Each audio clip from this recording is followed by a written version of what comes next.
Good morning, good morning. Good morning. Welcome to 50 Somethings. I'm Gary. And I'm Karen. And we wanted to come on live here and talk to you about um, everything that's been transpiring since we've been traveling, but specifically one particular day. And we are up to that day in our travels as far as postings on YouTube. So it was time for us to come to a reckoning and talk to you about what happened to us on July the 12th as we arrived in Rapid City, South Dakota. Before we process any more photos of our travels, we thought it was important to address this day and actually the weekend, that entire weekend, because it was basically Armageddon for us. This is a rough weekend. It was a lot. Yeah. So we left off our last video with the drive from Jackson Hole, Wyoming into Rapid City, South Dakota. Well, it wasn't quite complete. What we really ended off was just the drive to the state line in South Dakota. Because once we actually arrived in Rapid City, all hell kind of broke loose for us. So when we arrived in Rapid City, South Dakota, and feel free to jump in here at any point, Okay. first thing we did is we went to the airport and we picked up our rental car at about 6:30 p.m. Excuse the vehicle behind us here at the neighbor's house. At about 6:30 p.m.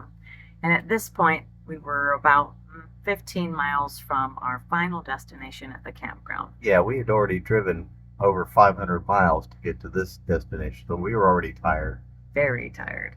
So about 15 miles from our final destination. So at this point, I'm in a rental car, 6:30 p.m. if you're keeping track of the time, and I am now leading the last 15 miles, and Gary is following me in the RV. We have been driving about 3 miles. We're now about 12 miles from our final destination where we can rest and relax. And I look behind me, and Gary's no longer following me. He has stopped dead in the road, 7:30 p.m. I decided I better turn around and see what's going on. Yep, and I was going fine. Nothing was wrong with the camper, and I was headed up a hill, and everything was running smoothly, and then just all of a sudden the ignition just turned off. Basically, it just died right in the middle of the road. I had enough momentum to roll over to the side of the road and tried to restart it. And it spun just fine. Tried to start, but nothing happened. Nothing, and this was around 7:30 at night. And we would kind of try to figure out what to do because we were just stranded on the side of the road, 12 miles or so from our destination. We had broke down on the side of the road. Yeah, and weren't sure what to do. Karen realized we have progressive roadside assistance, so she called them. And what did you do? It was a Friday night, so of course they were unavailable, and to get roadside assistance for that RV you need a very large tow truck. So they were unavailable, so we were effectively stranded on the side of the road with an open ticket for tow truck. So this whole process has been going on for several hours. So they asked if we wanted to file an emergency claim. Of course we said yes. So they put us on the phone with those people and said, do you want to file a claim? And I said yes, and can we get help? And they said, well, there's no adjusters open till Monday, but we can open a claim for you. Well, that does us no good now because it's only Friday, but we opened a claim. So now we are literally stranded on the side of the road. All we have is all of our animals, camper full of food that's about to go bad, and a rental car. Yes. An unknown amount of hours by the side of the road. Well, luckily she had a rental car so that she could. She came up with the idea of renting a hotel room or a motel room and getting them safe somewhere. After many hours. So now, in a rush to load up all the animals, our valuables, and all the food, Gary and I are racing through the camper trying to load up everything into the rental car. While we're doing this, I banged the back of my head extremely hard on one of the cabinets. And this is after banging my head in another location on one of the cabinets just a day before, and I already had a stiff neck. So I actually got whiplash that I was carrying around for the rest of the weekend, and was so stiff and hurting so bad that I couldn't move my head at all because I had sore neck from 2 different directions from the injury. So anyway, add the whiplash on top of everything else. Now I'm driving clear across town in a town I don't know with all the animals by myself to a hotel that says they take animals. We get there, they don't accept cats. And we have 3 of them and a dog. Well, I told them this was an emergency. We're stranded on the side of the road. Please take us. So they put us on they did, by the grace of God, take us in. I got no sleep that night because I was worried about Gary stranded on the side of the road waiting for a tow truck, which never came. No, I spent the night in the camper with no power, basically just sleeping it off, waiting. They did, Progressive did call me at 2 a.m. to wake me up, what little sleep I got, to ask me if I'm still safe. I guess they have to do that. But they just said, okay, we'll just keep the ticket open, we'll keep looking. But you know, Friday night, what are the odds of them finding somebody? So the next morning, very early, because I couldn't sleep either, neither one of us have slept, neither one of us have eaten now in pushing 18 hours. I get, load all the animals back up, clean up the room, drive all the way across town to get back to Gary. He now we load all the animals back and the valuables back into the RV. I now sit with the RV waiting for a tow truck that, again, never comes. This time, Gary is frustrated, takes the rental car. He has an idea of what he thinks is wrong with the RV, so he goes on a quest to find a fuel filter because he thinks that might be the problem. Goes out, gets a fuel filter, comes back, puts in the fuel filter. During the course of all this, he also injures himself. Yeah, I have an inguinal hernia now, so I've got a little. So now we're both injured. Yes, and he's got a hernia. I've got whiplash. He manages to get the fuel filter in. By the grace of God, the RV starts.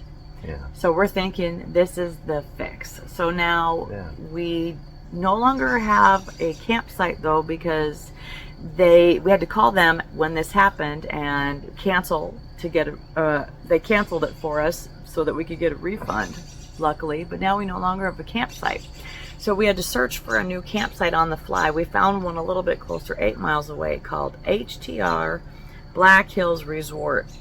We told them about our dilemma, and these lovely people were angels on this earth, took us in immediately, didn't even make us wait for the 2 o'clock check-in. So they said, come now, we'll put you in. We have an open spot, come right now. Right. So we drove there. It was actually a little closer than the other spot.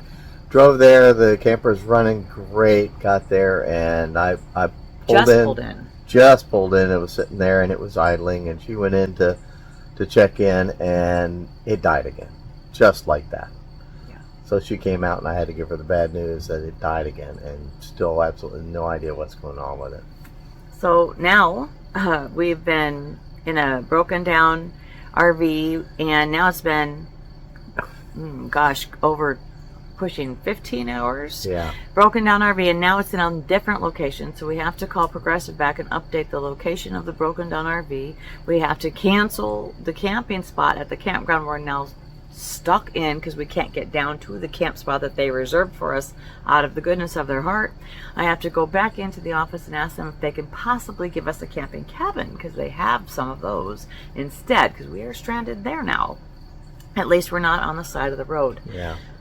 Again, we have an angel looking over us. They have one cabin left. It happens to have a kitchenette. They know we have all the animals. They said, it is yours. You can move in right now. So we moved all of our food in, everything we have. And now we have this cabin until Monday, the 14th, because nothing's open. We can't talk to the adjuster till Monday. We can't do anything till Monday. The RV's still stuck in the parking lot waiting for a tow. The tow finally shows up at 2 p.m. It's been 18 hours? Yeah, roughly 18. Tows it away. Now everything that we own is in this thing, so now we feel effectively homeless and stranded. Yeah. Luckily, we have a safe place to stay. The place they tow it away to, again, this is just a Saturday morning now, doesn't open until Monday. So we have to wait till Monday for them to even open. for them to even look at it. We have no idea what's wrong. Yeah, with we it. have a whole weekend to worry about whether it's something serious. Are we going to be stranded in South Dakota for who knows how many weeks or Who whatever? knows? If there was a part that can't be got for that thing, we didn't know anything. It was a little scary for the whole weekend. Yes. So now we're there. It's now Saturday the 13th. I'm sick as a dog. On top of my whiplash and can't move, I suddenly came down with some sort of something. So sick. I am miserable. Neither one of us go anywhere the whole day. We literally stayed in bed and slept the entire day. Gary's sick with his hernia. I'm sick with whiplash and now some sort of ick, just funk. We're both traumatized. We're both miserable. We're both sick. We're both tired. So we slept all day the 13th. The 14th, finally a ray of sunshine. Monday comes around. Everything starts to fall into place. We go to Mount Rushmore, even though I'm still sick. We go to Crazy Horse. We have the rental car, so we decided while we're here, we're going to do something. Yep. The adjuster calls us and starts the emergency proceedings for us, and we get half of our money back for all the money that we've been bleeding for hotels and for campgrounds and for just everything. Yep. I call the garage first thing in the morning as soon as they opened, and I said that big camper in your parking lot, that's ours, and gave them a basic rundown, and they said, well, we'll take a look at it. We'll charge you $200 checkout fee and figure out what's wrong with it, and then we'll call you back with a plan. And I went, oh boy. So hung up from them, and they called back when we're about 2-3 hours later. 2-3 hours later. About 3 hours later, they called back and said it's fixed.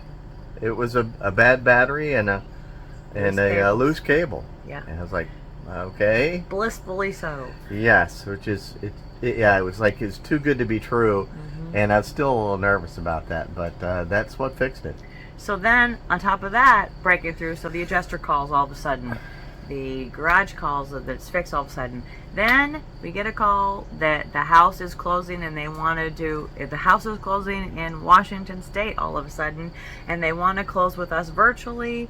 So here we are in this camping cabin with a shitty Wi-Fi, and we have to close virtually. But we managed to close on the sale of our home, and we want to say thank you to those. There's a couple of you that reached out and asked us if we had closed on the property. Yes, we finally did. We have finally closed that chapter. Woohoo! Yes. So everything just kind of, the damn log just broke on Monday, and everything just kind of cleared up. Yeah. So we kind of were able to just take a big sigh of relief and decompress. Yeah. So on the 15th, we finally checked out and were able to leave Rapid City, South Dakota, and start heading towards Minnesota. What a crazy wild weekend. And I just have to tell you that both of us, with this happening, have made us really reconsider if driving all the way to Panama in the RV is going to be the right thing to do. What happens if we break down? What if there isn't a part you can get for it? What if there's nobody to look at it or tow it? Or because I don't think our towing insurance is covered in Mexico either. We have no idea. So we're really reconsidering a lot of things now. So it might have been a blessing in disguise that this happened. So our plans right now, for all of you that are following us and interested, our plans right now today, the status quo is the same. We are going to continue to drive through the U.S. on our original course. We're driving all the way to McAllen, Texas, status quo. Once we get to McAllen, Texas, we don't know. We have not yet decided if we're going to take the RV through Mexico or if we're going to sell the RV and just let our escort drive us down to Panama, or if we just say, screw it, we're going to fly to Panama. Yeah, we don't know. We don't know yet. Nope. So, that's up in the air while we do some serious soul searching.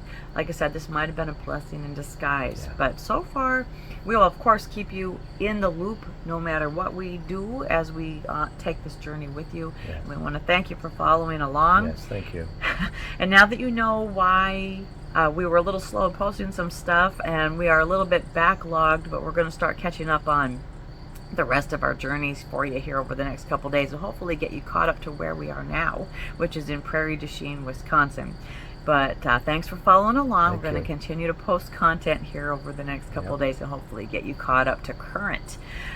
We love you all. Thanks Love for you. watching 50 Somethings. See ya. Ciao. Wow.